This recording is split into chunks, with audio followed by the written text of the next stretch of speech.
सवाल ये उठता है कि पप्पू यादव मधेपुरा से चुनाव लड़ेंगे क्या? वो मान जाएंगे क्या? पप्पू यादव का प्रेफरेंस पूर्णिया क्यों है? वैसे पप्पू यादव पहले मधेपुरा से चुनाव तो लड़ चुके हैं। खबर यह है कि लालू प्रसाद उनको महागठबंधन के उम्मीदवार के तौर पर मधेपुरा से चुनाव लड़ाना चाहते हैं।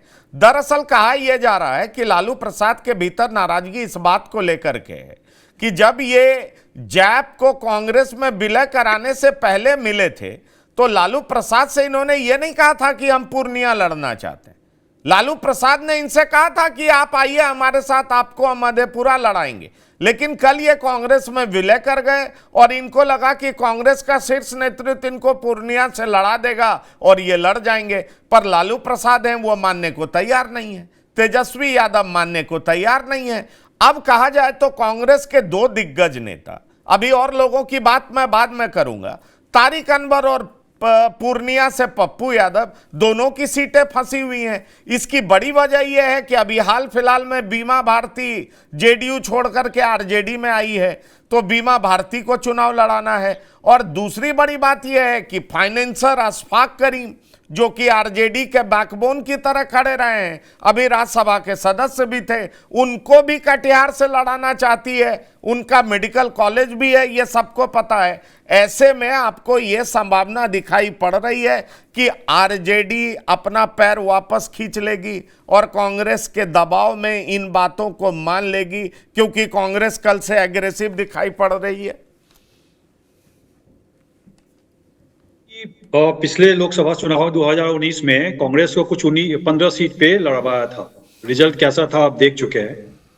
विधानसभा में भी 2020 के विधानसभा में भी आरजेडी को लगता है कि जो सीट कुछ रह गया था, अगर कांग्रेस के अलावा वो अब खुद से लड़ते या कांग्रेस में इस तरह का कैंडिडेट होता तो शायद वो अपने बल पे सरकार बना लेती। पप्पू यादव मधेपुरा से पिछले बार हारे हैं और काफी अच्छे वोट से, मुझे कैसा ध्यान आ रहा है, 2.5-3 लाख के वोट से हार चुके हैं। पूर्णिया से वो लड़ना इसलिए चाहते हैं क्योंकि कोसी का जो ये क्षेत्र है, 3-4 जिला जो है, मधेपुरा, सुपौल और खगड़िया, उसमें उनको लगता है कि सुपौल पूर्णिया कहीं ना कहीं सेफ सीट है उनके लिए और वहां से वो जीत सकते हैं, क्योंकि किसी जमाने में कम्युनिस्ट पार्टी को हरा के वो उस समय जीते थे। लेकिन उसके बाद काफी लंबे समय तक पप्पू यादव इस क्षेत्र से बाहर रहे। पप्पू यादव अगर मधेपुरा से लड़ते हैं तो एनडीए को बहुत ज्यादा फायदा होने की है, क्योंकि यहाँ के जो कैंडिडेट हैं एनडीए के, वो एक लंबे समय से इस क्षेत्र को रिप्रेजेंट कर रहे हैं, दिनेश चंद्र यादव, और कई लोकल इश्यूज के कारण और उनके काफी रिसेंटमेंट है उनके अगेंस्ट। उनकी पत्नी भी सहरसा नगर निगम से चुनाव हार चुकी हैं, जो एक लंबे समय से जीतते रही हैं।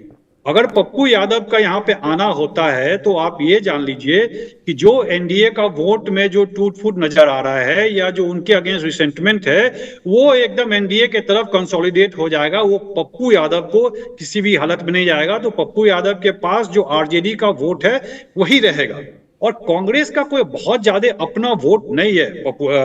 पंकज जी, आपको यह ध्यान रखना पड़ेगा कि जो वोट है एक चंक बड़ा वोट है, और मधेपुरा और पूर्णिया सब में अगर देख ले तो वो आरजेडी का वोट है। कांग्रेस का कोई बहुत ज्यादा वोट यहाँ पे है नहीं। और कांग्रेस के नहीं वोट रहने के कारण कांग्रेस कहीं ना कहीं भूतकाल में रह रहा है। उनके पास बड़े बड़े छत्रप रहे हैं जो एक जमाने में बहुत बड़े नेता थे, लेकिन आज के जमाने में वो यथार्थ से दूर है। इसलिए वो 15, 9 और 10 सीटों की बात कह रही है। जहां तक बीमा भारती का रहा, बीमा भारती को आपने लाया है, बीमा भारती को आप पूर्णिया से नहीं लड़ाएंगे तो फिर इनको कहां से लड़ाएंगे? उनको आप मधेपुरा से लड़ाएंगे या खगड़िया से लड़ाएंगे? यही 2 सीट हो सकता है जहां पे यादव बहुल और मुसलमानों की एक अच्छा चंक है। तो उनके लिए बहुत आसान नहीं होगा कि एक नए क्षेत्र में जाके आप चुनाव लड़ें और वहां से जीत जाएं। और याद रखिए कि मधेपुरा से लालू प्रसाद जी भी हार चुके हैं, तो ऐसा भी नहीं है कि वो सिर्फ सिंबल लेके आ जाएंगे और ये चुनाव जीत जाएंगे। और जहां तक वोट है और कांग्रेस का वोट जो भी है वो कोई आरजेडी में ट्रांसफर तो होता नहीं है।